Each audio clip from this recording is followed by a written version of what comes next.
There comes a moment in life when you realize that not everyone deserves a seat at your table, not because you're better than them, but because you've worked too hard for your peace to give it away for free. You've survived storms no one saw. You've stitched wounds with your own hands. And now that you finally stand on your feet, calm and composed, some people still try to pull you back into the chaos they refuse to leave behind. Toxic people don't always look dangerous. Sometimes they come with smiles. Sometimes they speak the right words.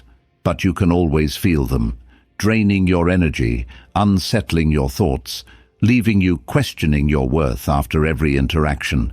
And the worst part? They often make you feel like you're the one overreacting, like you're the problem. But there's a quieter power you can access, a stillness that doesn't scream for revenge, but chooses peace. The Stoics knew this. They didn't teach us to become cold. They taught us to become clear. When Epictetus said, "It's not what happens to you, but how you react to it that matters," he wasn't asking you to suppress your feelings. He was teaching you where true control lives, not in the world, not in others, but in your response. In your silence, in the door you choose to close and never reopen. You don't have to fight every battle. You don't need to explain your boundaries. You don't even need to say goodbye to those who hurt you. Because the strongest farewell isn't a dramatic exit. It's your absence, your indifference, your unwavering self-respect. That is the Stoic way. It's not passive, it's powerful. It's the kind of power that doesn't seek to dominate others, but to liberate yourself from them. And when you learn this, when you truly understand it, not just in theory, but in the way you walk, speak, and protect your peace, those same people who once drained you will no longer find a way in. Not because they changed, but because you did. So today, we walk that path together. The Stoic path to inner peace, not through arguments, not through revenge, but through quiet strength, conscious detachment, and a refusal to be disturbed by those who never had your well-being at heart. If you've been holding on, waiting for the apology, the closure, the justice that never comes, maybe it's time to try something different, something final, something that heals, not through words, but through silence. 1. Forgive quietly, but never reopen the door. There's a misconception about forgiveness that traps many people in cycles of pain. We're told that to forgive means to forget, to let go, and to welcome the person back into our lives, as if healing requires the relationship to be restored. But that's not what the Stoics believed. Forgiveness, in its purest form, is not a favor to the other person. It is a form of self-liberation. It's not about saying, "What you did was okay." It's about saying, "What you did no longer controls me." And in that quiet decision, not shouted, not announced, you release yourself from the emotional grip they had on you. But make no mistake, just because you forgive does not mean you leave the door open. Toxic people often return not because they've changed, but because they want to see if you have. They test the locks. They knock softly at first, disguised as regret or nostalgia. And if you hesitate, if you give even a crack of attention, they slip in with the same patterns wrapped in different excuses. The Stoic doesn't entertain this. He doesn't wait to see if they've grown. He doesn't argue with their intentions. He simply knows the chapter is closed, and his peace is not up for negotiation. Marcus Aurelius wrote, "The best revenge is to be unlike him who performed the injury." And what that means here is simple. You don't return to the fire just to prove you can handle the heat. You don't need to relive the pain to show that you've healed. You heal once, deeply, privately, and then you guard that healing like a sacred space. You forgive them not to absolve them, but to stop carrying them in your heart. But the door? That stays shut. Think about this. How many times have you reopened a door out of guilt or loneliness, or the false hope that they've changed? And how many times did that lead to more disappointment, more pain, more questioning of your own self-worth? There is no wisdom in repetition of suffering. There is only a lesson unlearned. The Stoic does not ignore this lesson.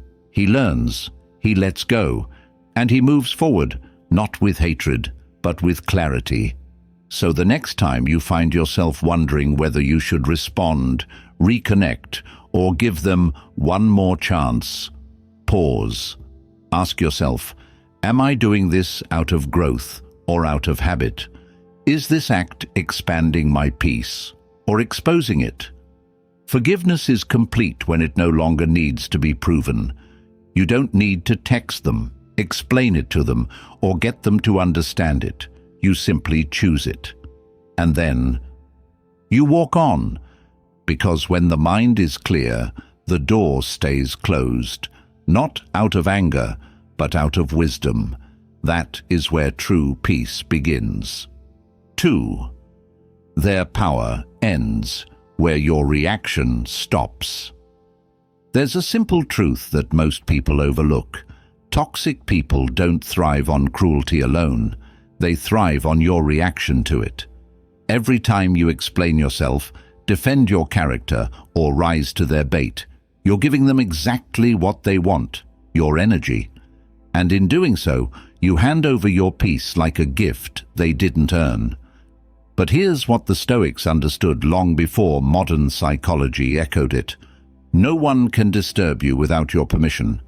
As Epictetus taught, it's not what happens that disturbs you, but your judgment of it. That's the key. It's not their words, their silence, or even their betrayal that truly hurts you. It's how you interpret it, how you respond to it, how you allow it to define your state of mind. So what happens when you choose not to react? When you refuse to give them the emotional fuel they crave? Something powerful. They lose control, because suddenly their game no longer works. Their chaos no longer finds a stage in your life. And that frustrates them, not because you've attacked them, but because you've become unreachable. That is real strength, not loud, not aggressive, but invulnerable. You become like a rock in the middle of a storm, untouched by the wind, unmoved by the waves. This isn't about suppressing emotion. It's about mastering it. It's about training yourself to pause before you respond, to evaluate whether the battle is even worth your energy. Because most of the time, it's not. Most of the time, the real win is walking away without a single word. Not because you're weak, but because you know that silence carries a weight far heavier than noise. The Stoic path teaches us this: to rise above, not to sink to their level. And that begins the moment you stop letting their behavior dictate your state of mind. It might feel unnatural at first. After all, we're wired to react, to defend, to prove, to fight for our dignity. But what if dignity isn't something you fight for, but something you quietly preserve? What if your refusal to engage is the highest form of self-respect? Toxic people hate that, because without your reaction, they're left with their own discomfort, and they can't handle it. They need someone else to carry it for them. When you stop reacting, you give that discomfort back to its rightful owner. You say, without saying a word, "Your chaos is no longer welcome in my mind." And here's the truth you must remember. Not reacting isn't weakness, it's strategy, it's spiritual discipline, it's you reclaiming the only power that ever truly mattered, your response. The world will test you, people will provoke you, but the Stoic stands firm, unmoved, knowing that the moment he chooses peace over performance, he wins. 3. Toxic people. Feed on your energy, starve them with silence. Toxic people rarely come looking for solutions. They come looking for reactions. They don't feed on peace. They feed on the conflict they create. Your frustration, your explanations, your raised voice. That's their nourishment. The more you try to reason with them, the more they twist your words. The more you defend yourself, the more they find ways to pull you back into their chaos. And if you're not careful, you'll spend years trying to explain yourself to someone who has already decided not to understand you. That's not miscommunication. That's manipulation. This is where silence becomes not just an act of restraint, but a weapon. Not the cold silence of passive aggression, but the Stoic silence, calm, composed, unbothered. Because when you choose not to engage, not to defend, not to react, you shift the dynamic, you starve the chaos, and in time they grow weaker, not because you've fought harder, but because you've refused to fight at all. It's a strange kind of power, isn't it? The ability to remain still when someone else is trying to stir you. The ability to look them in the eye and offer no fuel. That's not being cold. That's being in control. Seneca once wrote, "The greatest remedy for anger is delay." And in the pause, in the delay, in the refusal to respond immediately, you create distance. That distance becomes your protection. Because here's the truth. Not everyone deserves your emotional labor. Not every attack deserves an answer. Some people speak not to resolve, but to dominate. And the more words you give them, the more room they take inside your mind. But silence, when chosen wisely, is a locked door they can't pick. It leaves them outside. It forces them to sit with their own noise. And it reminds them with painful clarity that they no longer have access to your peace. You might worry that your silence will be misunderstood, that they'll paint you as heartless, cold, or arrogant. But ask yourself this: why does their opinion still matter? Why is their misunderstanding of your boundaries more important than your well-being? The Stoic doesn't need validation from those he's chosen to walk away from. His silence is not his weakness, it's his clarity. It says everything that needs to be said, without wasting a single breath. And maybe, for the first time, you give yourself that gift. The gift of no longer explaining your pain to those who caused it. The gift of no longer keeping the door cracked for someone who only brings in darkness. The gift of complete, intentional silence. Because once you understand that your energy is a currency and they've been overdrawing from your account for years, the only answer left is this: stop giving, withdraw your attention, reclaim your space, and let your silence do what your words never could. 4. Silence is strength, not weakness. In a world that shouts, the quiet ones are often misunderstood. We're taught that to be powerful, you have to be loud, that if you're right, you should prove it, that if someone disrespects you, silence means surrender. But the Stoics knew something different, something deeper. They knew that true strength isn't loud. It doesn't seek to overpower. It doesn't rush to defend itself or make a scene. True strength is rooted, grounded. It doesn't move unless it chooses to. And silence, when it comes from a place of control, not fear, is one of the most powerful expressions of that strength. We often associate silence with passivity, but that's only because we've been conditioned to react, to speak, to justify, to correct the narrative. But imagine this: someone lies about you, twists your words, provokes you, yet you remain still. Not because you're defeated, but because you're free, because their chaos no longer deserves a reply. That silence, it echoes louder than any argument. It unsettles those who rely on your reaction to feel relevant. And that's why it's so powerful, because it says, without saying anything, you no longer have access to me. Seneca once wrote, It is not that we have a short time to live, but that we waste a lot of it. And we waste so much of it trying to prove ourselves to the wrong people, arguing with the insecure, explaining ourselves to the dishonest, trying to find peace with those who benefit from our confusion. But the Stoic sees through that. He doesn't fall for the bait.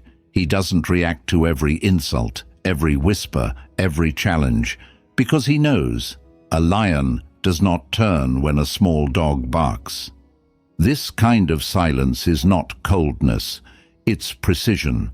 It's knowing which battles to fight and which ones to walk past. It's the difference between living on impulse and living with intention. And once you develop this stillness, this internal clarity, people notice. Not because you shout about it, but because your energy changes. You don't flinch, you don't chase. You don't respond to noise with more noise. You simply stand, observe, and let others exhaust themselves trying to get a rise out of someone who refuses to rise for them anymore. But to reach that point, you have to let go of the need to be understood. That's hard, because we all want to be seen, to be heard, to be acknowledged. But the Stoic doesn't chase external understanding. He finds peace in internal alignment. He knows that silence, when chosen, is not avoidance, it's mastery. It's a clear message. I know who I am, I know what I value, and I don't need your permission to protect it.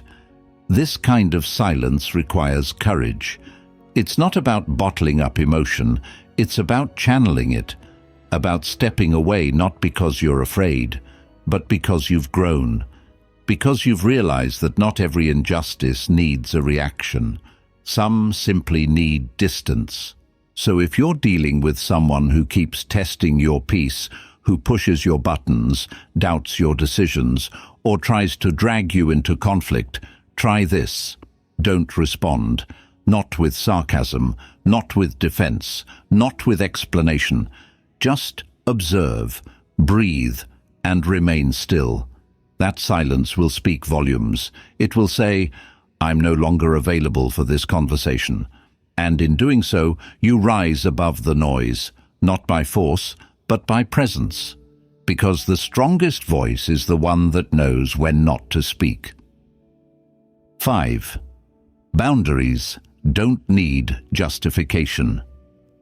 One of the most liberating truths you'll ever embrace is this. Your boundaries are not up for public debate. You don't owe anyone an explanation for protecting your peace. You don't need to justify the space you create between yourself and someone who drains your energy. Yet so many of us feel guilty the moment we say no. We fear being called selfish, dramatic, or cold. So we over-explain. We soften our voice. We apologize for having needs. But in doing that, we betray the very boundary we're trying to set. The Stoic doesn't ask for permission to draw the line. He draws it quietly, clearly, and once. Not out of cruelty, but out of self-respect. Marcus Aurelius reminded us, the tranquility that comes when you stop caring what they say, or think, or do, only what you do. That's the core of it. A boundary is not a rejection of others. It's a commitment to yourself. It's the moment you say, I'm no longer willing to abandon myself just to make others comfortable. Think about how much time we spend trying to explain our distance. We say things like, I just need time, or I've been really busy, or it's not you, it's me, all because we're afraid that a firm, unapologetic boundary will make us look bad. But the truth is, those who are truly healthy and secure will respect your space. They won't question it. They won't demand a detailed report. It's only the ones who are benefiting from your lack of boundaries who will protest when you finally build one. And that's exactly why your boundary doesn't need a backstory. It doesn't need to be written in soft language or wrapped in disclaimers. It just needs to be lived, not as a rule you broadcast, but as a quiet, consistent way of being. The Stoic doesn't announce, "I'm cutting you off." He simply stops giving access to those who don't deserve it. He doesn't explain the walls he builds, because he knows what they're protecting. This is especially difficult when it involves people you've loved, helped, or invested in. People who've seen your vulnerability, but that's precisely why boundaries matter even more in those situations. Because the ones closest to us can also cause the deepest harm when left unchecked. And your silence, your distance, your limits, they are not a punishment. They are a form of protection, of clarity, of healing. When you set a boundary and someone asks why, it's okay to simply say, "Because I needed to." That's enough. Your peace is enough. Your growth is enough. And you don't need to shrink it down to make it digestible for someone else. The moment you start explaining your worth, you invite it to be questioned, and that's not strength, that's compromise. So if you've been holding back, waiting for the right words to justify your boundaries, let this be your permission to stop, to walk away without guilt, to say no without explanation, to reclaim the time, the energy, the self-respect that you've spent too long giving to those who didn't honor it. Because the Stoic knows, boundaries are not walls of bitterness, they are doors of wisdom, and you don't have to ask anyone if it's okay to close them. 6. Walk away without noise or drama. There's a kind of exit that doesn't involve yelling, tears, or long-winded goodbyes. It's the quiet kind. The kind where you simply stop showing up, stop replying, stop explaining, and instead reclaim your peace with absolute finality. This is the Stoic exit, not emotional, not theatrical, but complete, and it's one of the most powerful decisions you will ever make. Because walking away without noise doesn't mean you didn't care. It means you've chosen to stop wasting your care on those who never valued it. The world teaches us to seek closure, to have the last word, to make sure the other person knows exactly why we're done. But what if real closure doesn't come from a conversation? What if it comes from clarity, from the decision to prioritize your peace without needing approval, validation, or understanding? That's what the Stoic understands. He doesn't need a dramatic exit to feel strong. He doesn't need to be heard to know he's right. His peace doesn't depend on someone else agreeing with him. It depends on him agreeing with himself. Walking away quietly is not a sign of weakness. It's a reflection of emotional maturity. When someone mistreats you, manipulates you, or repeatedly disrespects your value, you don't owe them a dramatic conclusion. You owe yourself a new beginning. And that new beginning starts when you leave not just physically, but emotionally, without turning around to check if they noticed. Toxic people thrive on drama. They want you to erupt, to argue, to say something regrettable, because it keeps the cycle going. It gives them another scene to dissect, another opportunity to twist your words. But silence, calm, focused, intentional silence, that breaks the cycle. It closes the curtain. It denies them the audience they crave. And in doing so, it robs them of the control they once had over your emotions. It's not always easy. There's a part of you that will want to explain, to be understood, to get closure. But closure isn't about them understanding you. It's about you understanding yourself. It's about knowing, deep down, that you gave enough, tried enough, endured enough, and now, enough is enough.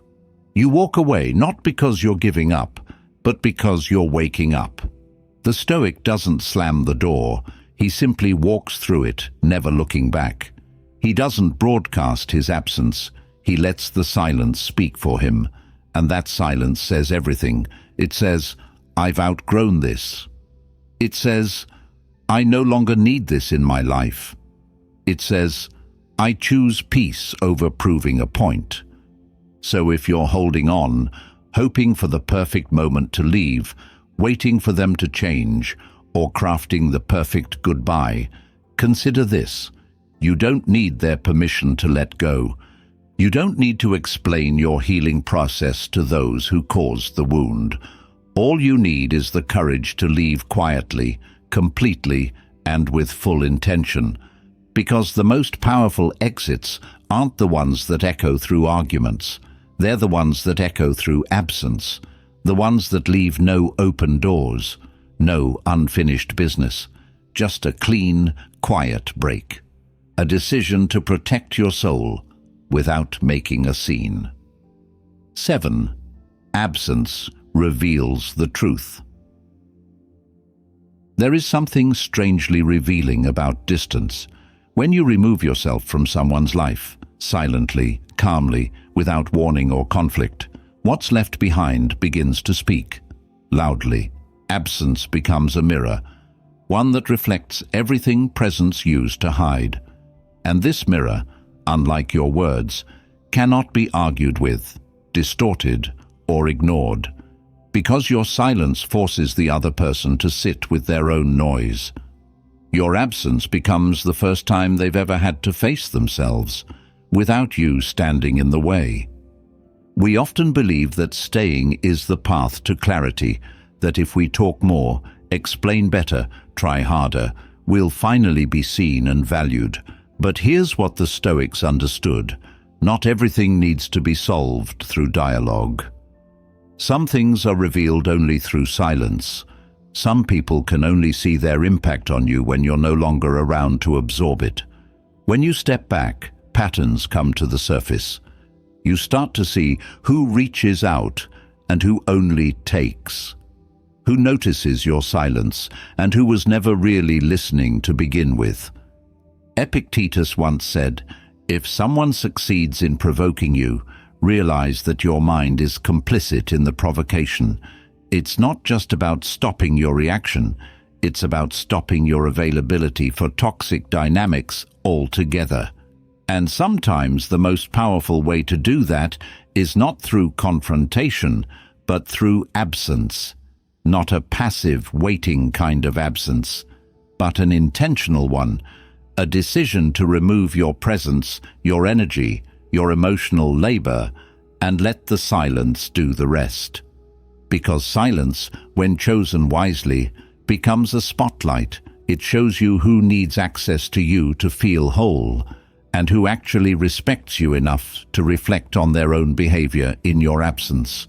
It reveals truths you couldn't see when you were too close, too invested, too involved in managing the emotions of others. Absence is a filter. It separates what is genuine from what was convenient, and what you learn in that space, you can't unsee. For many, this process is painful. We don't want to disappear. We want to be understood, appreciated, missed. But here's the hard truth. If someone only starts valuing you when you're gone, they never truly valued you at all. They valued what you gave, not who you were. And that realization, as heavy as it is, sets you free. It frees you from clinging to potential. It frees you from rewriting their character with hope instead of facts. It frees you to start choosing relationships based on mutual presence, not just proximity. The Stoic doesn't use absence as a punishment. He uses it as a test, not to manipulate, but to illuminate. He doesn't leave to create chaos, he leaves to create clarity. And in that clarity, he sees who respects his space and who only filled it with noise. The beauty of this practice is that it doesn't require anger. It doesn't demand confrontation. It simply invites reality to reveal itself. So if you've been drowning in confusion, wondering what someone's intentions really are, try stepping back. Give them space, not to fix you, but to show you who they really are when you're not there to carry the relationship alone. Their actions in your absence will tell you more than 1,000 conversations ever could. Because some truths don't emerge when you're looking for them. They only rise when you stop holding everything together. 8. Guard your attention like a fortress. There's a silent war being waged every day, not over your money, not over your time, but over your attention. Toxic people, negative influences, and chaotic situations all compete for the same thing: your focus. Why? Because where your attention goes, your energy follows. And once they have your energy, they can shape your emotions, your thoughts, even your identity. But the Stoic learns to protect this resource above all else. He treats his attention not as something casually given, but as something sacred, guarded like a fortress, with gates that do not open for just anyone. Marcus Aurelius wrote, "The things you think about determine the quality of your mind. Your soul takes on the color of your thoughts." It's not just poetic, it's practical. Whatever you let into your mental space, every complaint, every insult, every manipulation, starts to paint the walls of your inner world. If you spend your days reacting to every small offense, chasing every false obligation, explaining yourself to people committed to misunderstanding you, your mind becomes a battlefield. And peace? It becomes impossible. The Stoic doesn't live that way. He understands that focus is life, that what you dwell on, you become. So he decides, intentionally, ruthlessly, what gets access to his attention. He doesn't entertain gossip. He does not argue with fools. He does not let toxic people rent space in his head for free. Instead, he asks, is this worth the cost? Will this bring clarity or confusion, growth or regret? And if the answer is no, he lets it go. Not with bitterness, but with discipline. This level of awareness takes practice, because in a world designed to distract you from yourself, from your peace, from your purpose, it's easy to give your attention away in small, unnoticeable ways. A message you shouldn't have replied to, a conversation you didn't need to finish, a social feed that pulled you into someone else's chaos. But these small leaks over time drain you, and you wonder why you're exhausted, why your thoughts feel scattered, why you can't focus. It's because you've left the gates open too long. To protect your attention means more than avoiding negativity. It means actively building a life that supports your focus. It means creating boundaries that aren't just physical, but mental, saying no to things that don't nourish you, walking away from people who demand attention but offer nothing meaningful in return, taking back your time in the quiet moments, choosing stillness over stimulation, solitude over noise. This isn't about becoming cold or distant.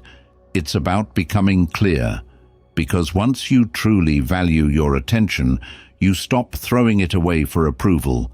You stop letting others dictate what's worthy of your focus. And you begin to experience something rare in today's world: peace of mind, a clear head, a steady heart. That is the reward of a guarded mind. So if you've been feeling overwhelmed, scattered, or emotionally drained, don't look at your calendar first. Look at your attention. Who's had access to it? What have you been feeding it? What thoughts have you entertained that don't deserve to live in your mind? Because a Stoic understands you are the gatekeeper of your mind. And once you start guarding that gate with clarity and conviction, everything changes. Not just how you feel, but who you become. 9. You don't owe closure to the one who broke you. One of the most painful illusions we hold on to is the idea that healing requires closure. That in order to move on, we need a final conversation, an apology, an explanation. We wait for the person who hurt us to offer clarity, to admit their fault, to acknowledge the pain they caused. But that moment often never comes, and even when it does, it rarely brings the peace we hoped for, because real closure doesn't come from someone else's mouth. It comes from your own decision to stop bleeding for those who wouldn't even bring you a bandage.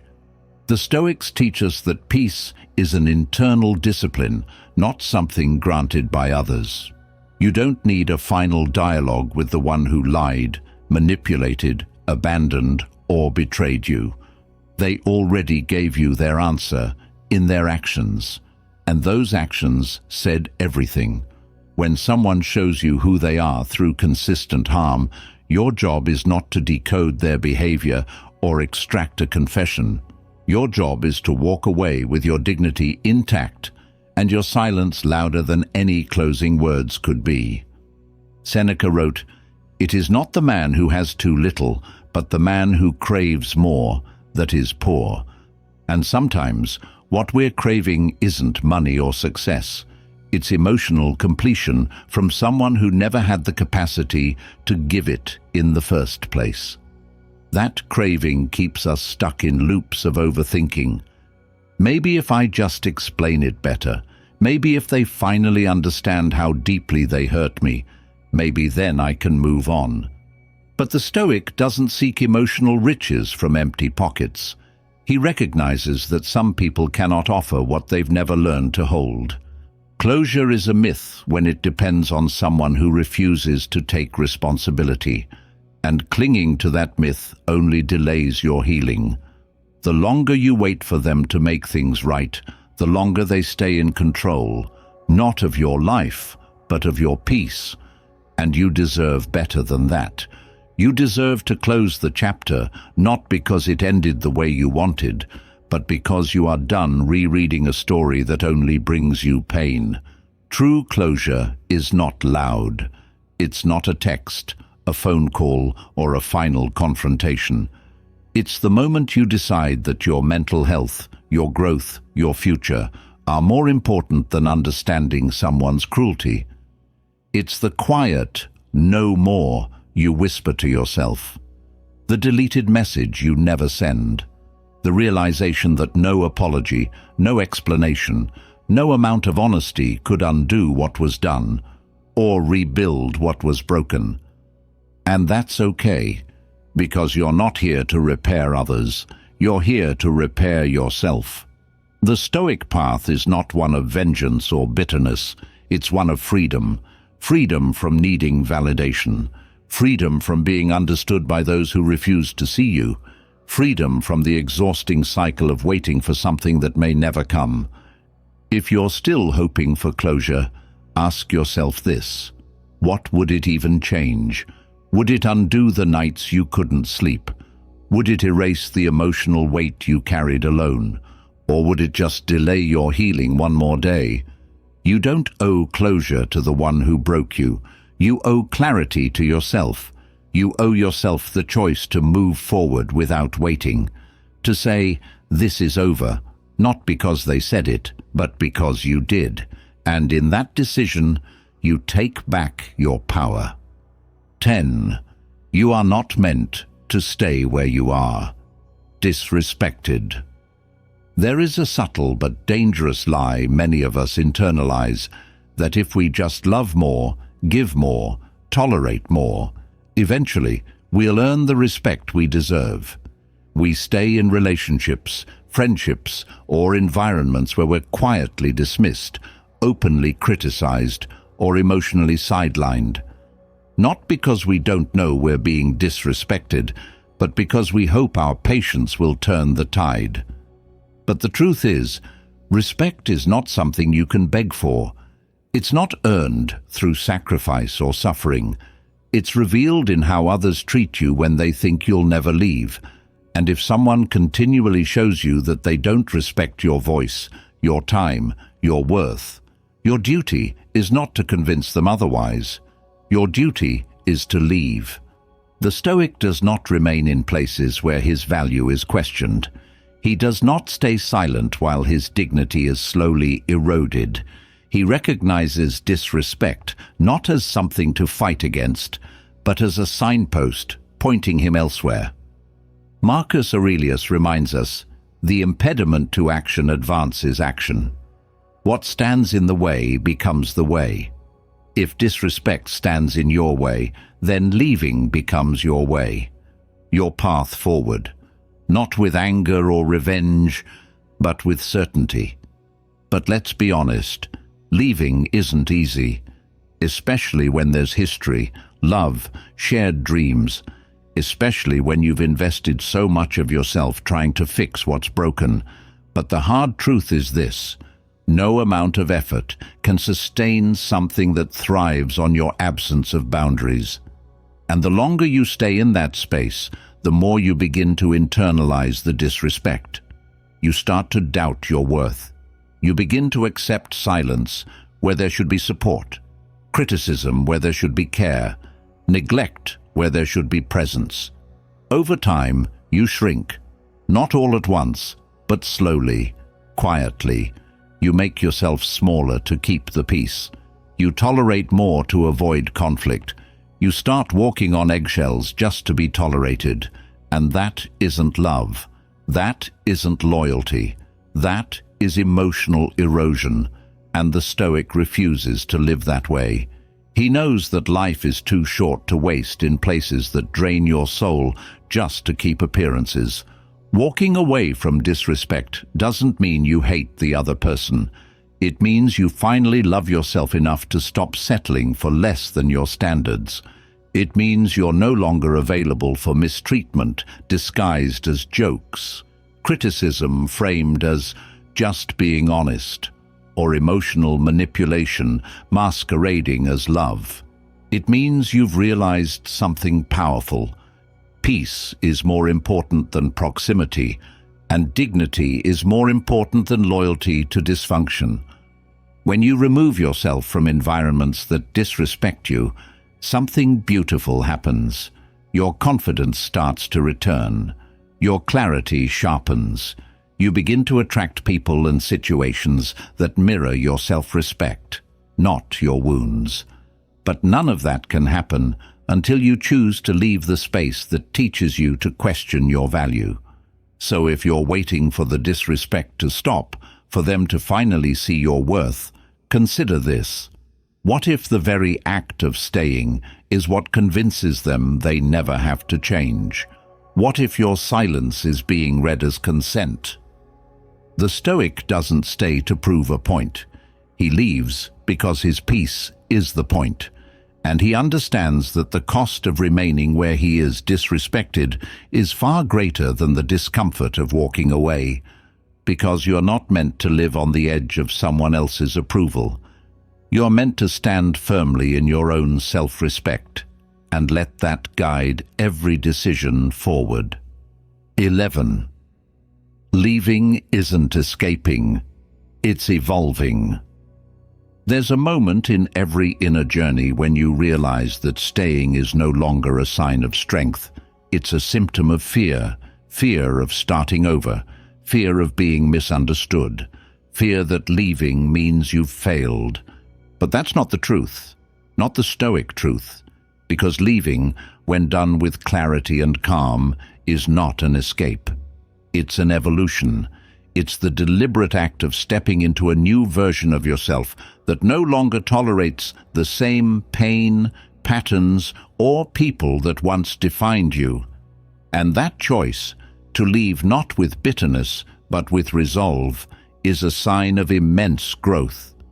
Many people confuse detachment with coldness. They believe that walking away from toxic people or unhealthy situations means you lack compassion, or worse, that you're running away. But the Stoic knows better. He understands that detachment is not about being emotionless. It's about refusing to be emotionally manipulated. It's about recognizing that clinging to what's hurting you is not love. It's fear in disguise. Epictetus taught that freedom is the only worthy goal in life. And sometimes that freedom begins the moment you say, "I'm done trying to fix what only breaks me." Walking away is not weakness. It's a declaration, a line in the sand, a quiet revolution in your soul that says, I no longer wish to carry this weight. You're not fleeing, you're ascending. And yes, it may hurt. Yes, it may confuse others. But your path is not for their understanding. Your evolution doesn't need their validation. Leaving becomes necessary when staying means abandoning yourself, when the space you occupy starts to shrink your spirit, cloud your mind, or dull your light. That's when it's time to go, not in anger, not in haste, but in peace. And that kind of exit is powerful, because it's not reactive, it's intentional. It's you reclaiming authorship over your own story and refusing to let anyone else write your ending. Still, the world will try to guilt you for it. They'll say you changed, that you're not the same, and you'll have to smile and say, that's the point. Because evolving means outgrowing old roles. It means breaking cycles, shedding identities that were never yours to begin with. It means allowing discomfort to shape you into someone who no longer waits for things to get better, but becomes better and walks away. It's important to understand that evolution doesn't always come with applause. Sometimes it comes with silence, with solitude, with the ache of starting over. But the Stoic embraces that solitude. He sees it not as loneliness, but as space, sacred space, for transformation. Because what you gain when you leave what no longer serves you is far more valuable than what you lose. And what do you gain? You gain clarity, confidence, self-respect. You gain the quiet knowledge that you are no longer stuck in survival mode, that you don't have to keep proving your worth to people who never saw it. You stop chasing peace from those who only offered chaos, and in that moment, you stop escaping and start evolving. So if you're standing on the edge, uncertain whether to go or stay, ask yourself this: am I holding on out of hope or out of habit? Am I here because I'm growing, or because I'm afraid to grow alone? Because the Stoic knows, when you leave with clarity, you're not running, you're rising, and no one rises by staying in the same place they were broken. 12. Let your composure be the final word. There comes a point where you stop explaining, stop defending, stop proving, and you simply stand. Not with arrogance, not with defiance, but with composure. That quiet strength, that unshakable calm, becomes your final word. Because you've learned that in the presence of chaos, noise, or personal attack, your greatest power is not a sharp reply. It's a steady presence, one that doesn't flinch, one that doesn't feed the fire, one that says, without saying a thing, you no longer have the ability to move me. Toxic people want your reaction. That's how they measure their impact. When you explode, they feel powerful. When you defend, they feel important. But when you remain composed, when you smile without sarcasm, stay silent without bitterness, and walk away without drama, you take that power back. And more than that, you take away their illusion of control, because suddenly they're shouting into a void. They're arguing with someone who's no longer playing the game. The Stoics understood this well. Marcus Aurelius wrote, "You have power over your mind, not outside events. Realize this, and you will find strength." And composure is the proof that you've found that strength. It's the visible sign that you've moved your center of gravity inward, that your emotions are no longer dictated by someone else's dysfunction, that your identity is no longer shaped by external approval, conflict, or apology. But let's not pretend it's easy. Staying composed when someone is provoking you, insulting you, misrepresenting you, that takes real mastery. It takes a deep breath when every muscle wants to react. It takes vision, the kind that sees beyond this moment and remembers who you're becoming. Because composure isn't just about silence, it's about sovereignty. It's about choosing peace again and again, even when ego wants to shout. And when you do that, when you hold the line, stay grounded, and speak only when it's worth speaking, you earn something far more valuable than a fleeting win in an argument. You earn your self-respect. You look in the mirror and know you didn't stoop. You didn't lash out. You didn't lose yourself. And that internal victory, it stays with you long after the conversation ends. Composure also teaches others how to treat you. When people realize they can't get a rise out of you, they stop trying. When they see that insults bounce off your clarity like arrows off armor, they grow frustrated, even confused. But that's not your problem to solve. That's the weight of their own reflection. And you're too busy moving forward to carry it for them. The truth is, the world doesn't need more reaction. It needs more restraint. More people who can stay calm in chaos, who can protect their energy without explanation, who can say, "I choose not to participate in this," and mean it. That's the Stoic path. Not cold, not distant, just sovereign. So let your composure be the final word, not because you're afraid to speak, but because you've evolved past the need to prove anything. Your silence, your stillness, your peace, they are enough. And in a world full of noise, that is the loudest message of all. You do not control how others treat you. You only control how long you allow them to. That single sentence is a quiet revolution. It shifts the power dynamic entirely, because we spend so much of our lives trying to fix, to reason, to earn better treatment from people who are not willing to give it. We try to explain ourselves to those who've already decided not to listen. We sacrifice our peace for the illusion that we can change someone else's behavior if we just show them how much we care. But care alone is not a cure for toxicity. And love, without boundaries, becomes self-destruction. The Stoics taught us that power begins the moment we stop trying to control others and start mastering ourselves. You can't change someone's nature. You can't force someone to respect you, value you, or treat you well. But you can control how long you stay. You can control what you respond to. You can control whether you allow their presence in your life to continue draining your spirit, or whether you step away and close the door. You are not weak for walking away. You are not cold for choosing peace. You are not heartless for refusing to be used. You are simply awake to the fact that your life is too precious to waste in emotional war zones where your value is questioned more than it is celebrated. You are not here to be everyone's emotional punching bag. You are here to rise, to grow, to protect your stillness like a sacred flame. And that begins by understanding that your reaction is your responsibility, and so is your freedom. So from this day forward, carry this reminder. Your peace is not a product of how others behave. It is a reflection of what you allow.